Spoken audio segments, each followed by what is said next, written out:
আজকে আমি আমরা কাপ্তানপুর 18 খণ্ড রাঙ্গিরপাড় যেখানে নদী ভাঙ্গন ফলে ভয়াবহ অবস্থা।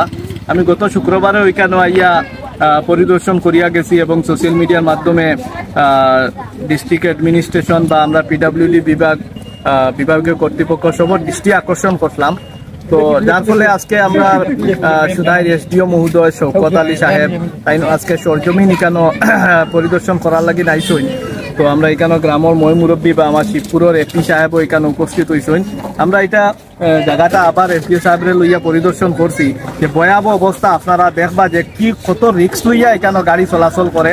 এটা অত্যন্ত জরুরিভাবে এবং যত তাড়াতাড়ি সম্ভব এটা চলাচলের ব্যবস্থা করা দরকার, এটা ঠিক করা দরকার, নাইলে কোন দিন কি ঘটনা ঘটিব এটা পাওয়া যায় না।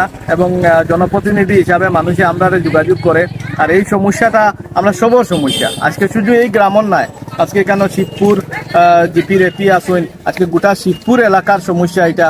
বিন্নাখান্দির এলাকার মানুষ এই রাস্তা দিয়ে লাইফলাইন, এটা যে রাস্তাটা আমরা বন্ধ করতে পারতাম না, এই রাস্তাটা চালু থাকতে লাগবো, কারণ এই রাস্তাটা বন্ধ করলে বাইপাস আর দ্বারকাছও কোনো ব্যবস্থা নাই। তো গতিকে আজকে এসডিও সাহেব আইসুন, ডিপার্টমেন্টের পক্ষ থেকে আমি তাহলে ধন্যবাদ জানাই এবং বিভাগীয় কর্তৃপক্ষ টান আলোচনা করিয়া কিভাবে এটা সমাধান করা যায় যত তাড়াতাড়ি সম্ভব, অতি মানে তাড়াতাড়ি এই সমস্যাটা কিভাবে অতি শীঘ্রই সমাধান করা যায় এটা আমি টান কাছে অনুরোধ করিয়ার, কারণ জনগণে খুব বেশি এইখানের মধ্যে দুঃখ পাইতরা। ধন্যবাদ।